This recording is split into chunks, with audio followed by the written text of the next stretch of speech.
Hello, interweb. My name is Mr. Hosking. I'm here to help you fill out your I'm here to help you fill out your chart for the Enlightenment philosophs.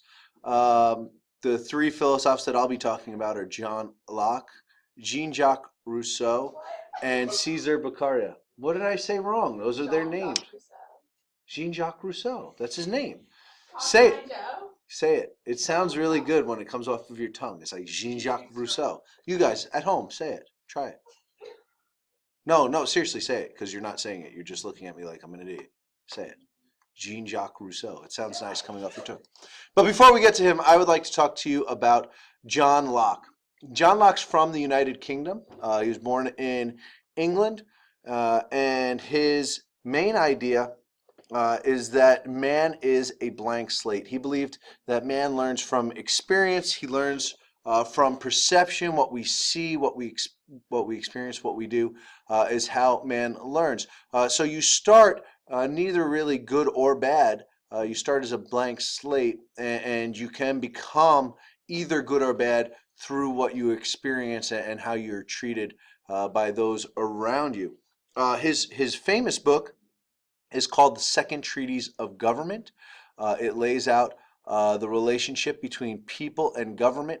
And in that treaty, he makes a really famous statement that humans have the right, the God-given right, to life, liberty, and property.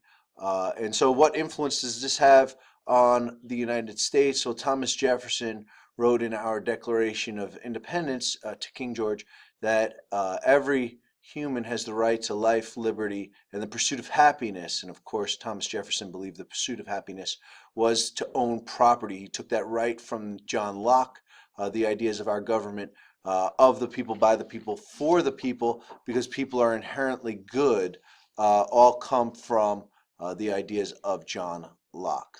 Now, the second guy, again, you should really try to say his name, is Jean-Jacques Rousseau. It rolls off the tongue. He comes from France. And he is an Enlightenment philosopher that had two major beliefs. One, he believed in education, and as he puts it, he believes in education of the whole body and the whole person and the whole mind.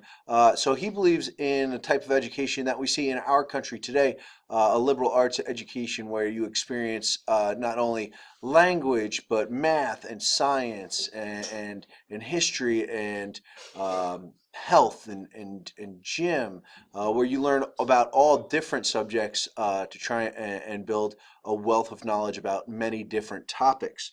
He also believes that the government should be formed through the agreement of individuals, that people need to come together and make agreements on how they should be ruled, that the government has a job to provide for the people, and the people have a job to listen to what the government is telling them to do and kind of follow the rules. And if people don't like what the government is doing, they have the ability to break that contract and leave and go somewhere else, or remove the government and replace it with a government that they believe would be better suited for them. His famous book is called The Social Contract. It's that contract between people and government. And in the United States, how that affects us, we have popular elections. We believe that the people get to choose our officials, and we see that you have to win a majority of votes in all sorts of elections throughout our government, on the local level, at state level, and at our federal government level. The third person that I'm talking to you about today is Caesar Beccaria. He is from Italy, and if you ask your teacher, really the smartest people in the world are all from Italy. It's the greatest place in the world. He believes in criminal justice. Another famous thing about Italians is that they created the mafia and this organized crime syndicate.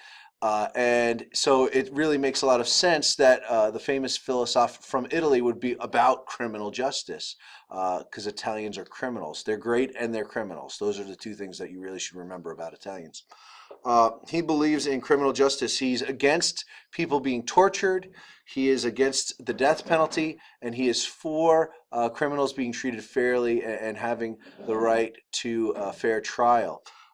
His book is called Crimes and Punishment, and his influence on the United States is really shown mostly in the Bill of Rights. 4 out of the 10 of the Bill of Rights for the United States are about criminal justice procedures. The Fourth Amendment is against unreasonable searches. The Fifth Amendment is for due process. You have the right to a fair trial. The Sixth Amendment is the right to a jury. You have a right to be tried by your peers. And the Eighth Amendment says that you're not allowed to be treated cruel or unusual punishment. You're not allowed to have cruel or unusual punishment in your punishment for the crimes that you have committed. So, for example, if you were to steal a candy bar from Sheets down the street, you can't be sentenced to death. That's kind of a cruel punishment for that crime. I hope this helps you fill out your chart on Enlightenment philosophes, and I can't wait to see you next time.